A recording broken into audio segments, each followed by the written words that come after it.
Hello guys, welcome back to my channel edutainment and मैं हूं स्मिता सिंह, आपकी educator for code 55 human resource management and labour welfare. And we are talking about unit 4 organisational behaviour.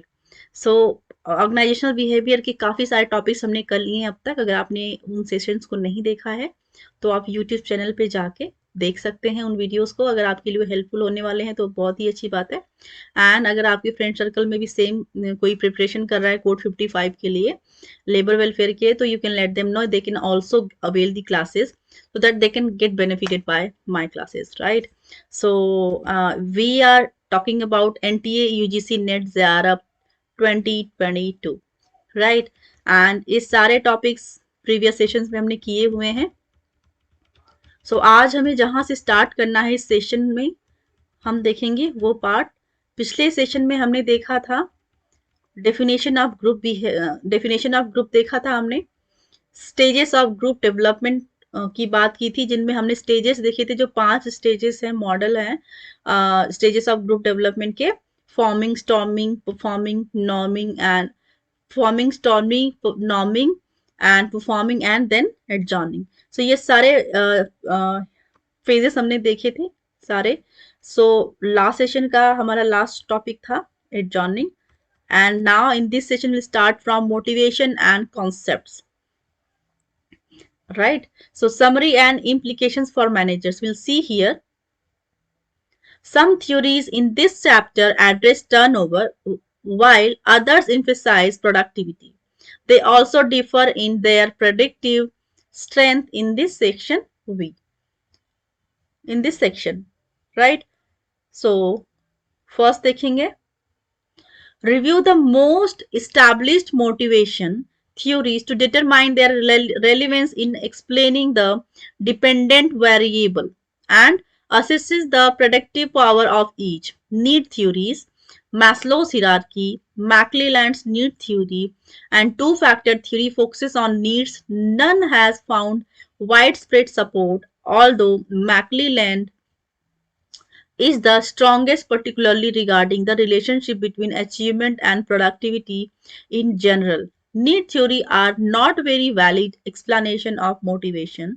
Self-determination theory, as research on the motivation effects of rewards has accumulated, it increasingly appears extrinsic rewards can undermine motivation if they are seen as coercive.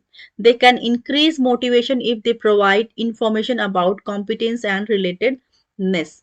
ठीक है, सो motivation and concept की हम बात कर रहे हैं, उसके अंदर हम समरी एंड इम्प्लीकेशंस देखेंगे मैनेजर के लिए। सो इसको हम डिटेल में पढ़ेंगे आगे, ठीक है। सो हम देखेंगे नीड थ्योरी। नीड थ्योरी किसने दी थी, इसका क्या एक्सप्लेनेशन है, हम बात करेंगे इस पे, राइट।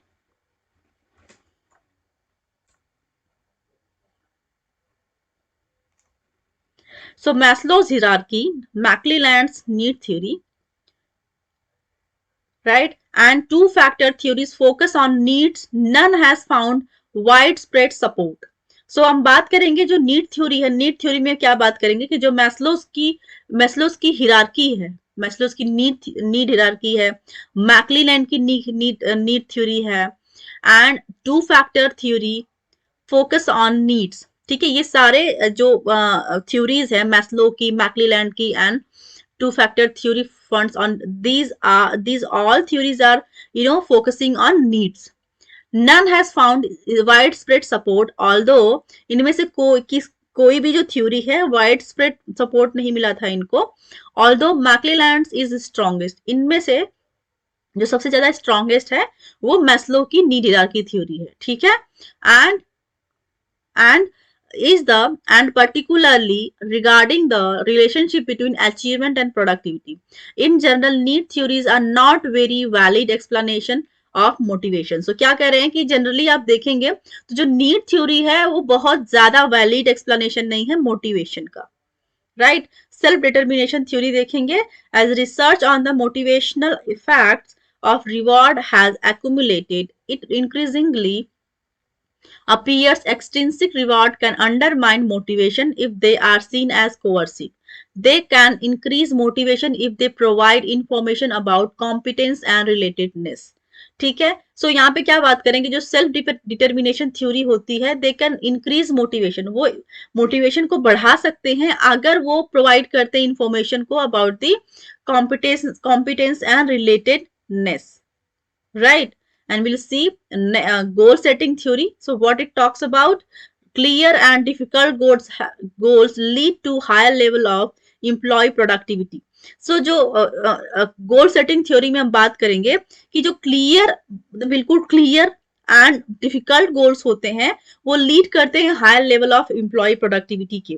जो ऑर्गेनाइजेशन का क्या कंसीडरेशन है, क्या पर्सपेक्टिव है इस थॉट को लेकर के, इस थ्योरी को लेकर के, गोल सेटिंग को लेकर के, कि अगर आपके ऑब्जेक्टिव्स, आपका जो गोल है अगर क्लियर है और वो थोड़ा डिफिकल्ट है, ठीक है, तो वो लीड करता है, मतलब वो कहते हैं कि जो इम्प्लॉयज की जो प्रोडक्टिविटी है उसमें हाई लेवल होता है, वो उनके बढ़ाता है प्रोडक्टिविटी को, ठीक है। सो उनकी प्रोडक्टिविटी में आप देखेंगे कि एक लेवल जो होता है, अच्छा अच्छा वाला लेवल होता है, एक हाई लेवल होता है उनको, ठीक है, उनको समझने की, उनको करने की। तो in a single line you can understand that clear and difficult goals leads to high level of employee productivity. Supporting goal setting theories explanation of this dependent variable, the theory does not address absenteeism.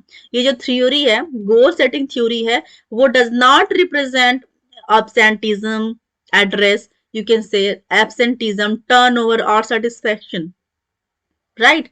However, reinforcement theory, this theory has an impressive record for predicting quality and quantity of work.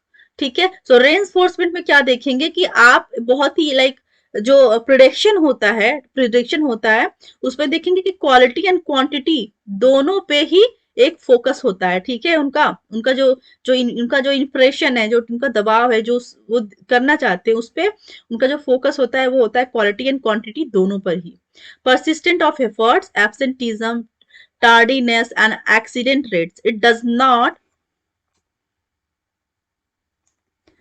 offer much insight into employees satisfaction or the decision to quit, ठीक है। सो क्या बात कर रहे हैं कि जो reinforcement theory होती है, that does not offer much insight into employ satisfaction और the decision to quit, right. Will see next hierarchy of needs theory. क्या हिरार्की है नीड की, विल सी हियर।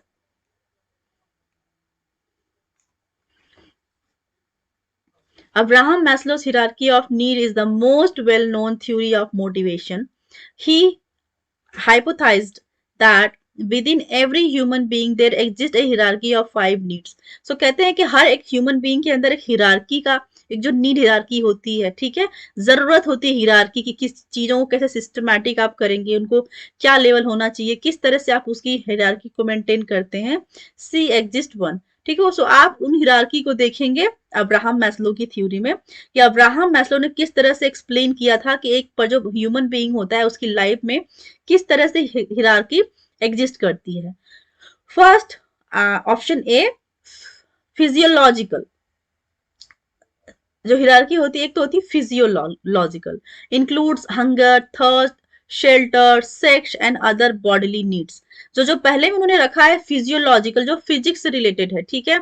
आप एक ह्यूमन की हिरार्की को इन्होंने एक स्टेप में दिखाया, और जो पहला स्टेप है वो होता है फिजियोलॉजी, जो आपके बॉडी से रिलेट करता है, दैट इंक्लूड्स हंगर, भूख, ठीक है। एक पहले उन्होंने देखा कि भूख इंसान को लाइक अगर अगर उसका पेट नहीं भरता, अगर वो भूखा रह जाता है तो कोई भी काम नहीं कर सकता है लाइफ में। गोल और अचीवमेंट की बात तब आएगी जब इंसान खुद कंटेंट रहे, खुद सेटिस्फाइड रहे, वो भूखा ना रहे, ठीक है। भूख अगर शांत रहेगी तभी आप कुछ कर पाएंगे, ठीक है। तो सबसे पहले हंगर की बात करी, फिर थर्स्ट की बात करी, प्यास की बात करी, भूख प्यास की बात करी, यू कैन से। फिर बात की कि रहने की क्या होना चाहिए व्यवस्था, घर होना चाहिए, सेक्स एक बॉडी की नीड होती है वो होना चाहिए, एंड अदर बॉडीली नीड्स, ठीक है। सेकंड देखेंगे हिरार्की के थ्रू, आप देखेंगे सेकंड क्या नीड होती है। पहली तो हो गई आपकी फिजियोलॉजिकल, दूसरी हो जाएगी सेफ्टी। अब इन सब के बाद एक इंसान को एक सेफ्टी चाहिए होता है, सिक्योरिटी चाहिए होती है, एक सेफ लाइफ चाहिए होती है, that include security and protection from physical and emotional harm. तो फिजिकल एंड इमोशनल हार्म दोनों तरह से उसको एक सिक्योरिटी चाहिए होती है इंसान को, एक ह्यूमन बीइंग को। एक मेंटालिटी होती है, राइट। एंड सोशल, फिर देखेंगे, फिर बात करेंगे सोशली। ठीक है, पहले उसने फिजिकली देखा, फिजिकली में उसकी भूख के बारे में बात करी, भूख प्यास की बात करी, एक छत की बात करी जहाँ पे वो रह सकता है, एक सेक्स लाइफ, लाइक कि एक पर्सन की वो बॉडीली नीड होती है, वो रिक्वायरमेंट पूरी होनी चाहिए। ठीक है, दूसरा देखा कि वो किस तरह से प्रोडक्टिव होना चाहिए, उसकी जो फिजिकल एंड इमोशनल हार्म क्या है उस पे उसने बात किया। ठीक है, सिक्योरिटी की बात करी, इमोशनल सिक्योरिटी, फिजिकल सिक्योरिटी की बात की। थर्ड बात की सोशल की। उसके बाद आप सोशली फिर कनेक्ट जब करते हैं, then you see includes affection, belongingness, acceptance and friendship. वहां पे आपके फ्रेंड्स आते हैं। ठीक है, समाज में आपकी क्या एक्सेप्टेंस है, किस तरह से लोग आपको एक्सेप्ट करते हैं, क्या आपका बिहेवियर है उनके प्रति, क्या आपका योगदान है सोशल के प्रति, समाज के प्रति, कितना बिलोंगिंगनेस आपके अंदर है, कितना आप उनसे बिलोंग करते हैं, कितना उनसे आप कनेक्ट करते हैं, कितना अफेक्शन है लोगों को आपसे, आपका लोगों से, लोगों का आपसे। सो इन सारी चीजों पे बात करते हैं। लास्ट देखेंगे, थर्ड देखिए, I mean to say fourth देखेंगे, एस्टीम की बात करेंगे। एस्टीम क्या इंक्लूड करता है, that internal esteem factors such as self respect की बात करते हैं। ठीक है, फिर ऑटोनॉमी की बात करते हैं, एंड देन अचीवमेंट की बात करती है। Also they talk about external esteem factors such as status, recognition and attention. कि आप एक जब सोशली चीजों को देख लेते हैं तो फिर आप देखते हैं कि आपका मार्केट में क्या स्टेटस है, आप लोगों के बीच में क्या स्टेटस है, आप अपना स्टेटस मेंटेन करते हैं, आप अटेंशन पाना चाहते हैं कि लोग आपको जाने, आपको पूछे, आपको सराहें, आपको थोड़ा सा इज्जत दें, रिस्पेक्ट दें। तो इन सारी चीजों पे आप बात करते हैं। लास्टली देखेंगे सेल्फ एक्चुअलाइजेशन फेज। वहां पे आप देखेंगे कि the drive to become what one is capable of being, becoming includes growth, achieving one's potential and self fulfilment. So जो सेल्फ एक्चुअलाइजेशन होता है वो खुद एक्चुअलाइज, मतलब कि वो अपने बारे में जानता है कि मेरा क्या पोटेंशियल है, मैं क्या कर सकता हूँ या फिर क्या कर सकती हूँ, वो उसके बारे में बात करता है। वो उसको फाइंड करने की कोशिश करता है कि क्या मैं ये काम कर सकता हूँ, क्या मुझे ये क्वालिटी है। तो वो सेल्फ एक्चुअलाइजेशन करता है उस फेज में। तो जो अब्राहम मैस्लो की नीड हायरार्की थ्योरी है, in that you see the faces. तो फर्स्ट फेज होगा आपका फिजियोलॉजिकल होगा, सेकेंड आपका सेफ्टी होगा, थर्ड आपका सोशल होगा, फोर्थ आपका एस्टीम होगा, and lastly you'll see self actualisation. So इसकी भी हिरार्की पूछ लेते हैं। क्वेश्चन आया था प्रीवियस एग्जाम, आपने अगर प्रीवियस ईयर्स के क्वेश्चन आप उठा के देखेंगे तो आपको देखने को मिलेगा कि नीड हिरार्की थ्योरी पूछी गई थी, और नीड हिरार्की थ्योरी में आपको कई क्वेश्चन बन जाते हैं दैट अब्राहम मैस्लो की need hierarchy theory is given by who. तो आपका आंसर होगा अब्राहम मैस्लो। कभी क्या होता है कि मैच करने के ऑप्शन दे दिए जाते हैं, वहां पे अब्राहम मैस्लो, मैकलीलैंड, इन सब के नाम दे दिए जाते हैं और फिर उनकी थ्योरीज दे दी जाती है। तो आपको अगर याद होगा, आपने अच्छे से थ्योरी पढ़ी होगी, तो आप उनको करेक्टली मैच कर पाएंगे, राइट। एंड आप जब बात करेंगे hierarchy of needs theory given by Abraham Maslow, तो फिर आपको ये क्वेश्चन एक और अराइज होता है दैट की उनकी जो हिरार्की है, नीड हिरार्की है, का क्या सीक्वेंस है। ठीक है, ठीक है, तो इसका जो पिरामिड बनता है वो हमेशा आप देखेंगे अपराइट बनता है, राइट। अपराइट पिरामिड बनता है इसका। सबसे पहले आपका फिजियोलॉजिकल नीड्स आएंगी, फिर सेफ्टी नीड्स आएगी, फिर आपका सोशल नीड आएगा, फिर एस्टीम नीड्स आएगा, देन आपका आएगा self actualisation, right. So will see next. Maslow separated the five needs into higher and lower orders. So क्या orders हैं higher and lowers? We'll see here. Physiological and safety needs are described as lower order. बी देखेंगे social, esteem and self actualisation higher order needs. ठीक है, सो बात क्या कर रहे हैं कि वो ऑर्डर्स को डिफाइन कर रहे हैं यहाँ पर कि क्या हायर होते हैं, क्या लोअर होते हैं। तो यहाँ पे देखेंगे जो फिजियोलॉजिकल एंड सेफ्टी नीड्स होते हैं, they are described as lower order. और वहीं पर बात करेंगे social, esteem and self actualisation की, तो वो आते हैं हायर ऑर्डर में। ठीक है, and then will see higher order needs are satisfied internally, lower orders are predominantly satisfied externally. ठीक है, and then we'll see Maslow's need theory has received wide recognition, particularly among practicing managers. Research does not generally validate the theory. F देखेंगे Maslow provide no empirical substantiation, and several studies that sought to validate the theory found no support for it. So हमने देखा कि क्या उनके orders हैं, high orders में क्या कौन सी थ्योरी इनकी आती है, लोअर में क्या आता है, एक्सटर्नल फैक्टर्स क्या है, इंटरनल क्या है। सो ये हमने पढ़ा मैस्लो के बारे में। नेक्स्ट सेशन में हम पढ़ेंगे theory X and theory Y. तो तब तक के लिए आप मेरे साथ बने रहिए, मेरे साथ जुड़े रहिए। अगर आपको मेरा चैनल पसंद आता है, मेरी क्लासेस पसंद आती हैं, तो आप मेरे साथ जुड़े रहिए एंड मेरे वीडियोस को देखते रहिए एंड अपना अच्छे अच्छे कमेंट्स एंड लाइक्स करते रहिए मेरे वीडियोस को। ठीक है, तो thank you so much for watching me. Thank you very much.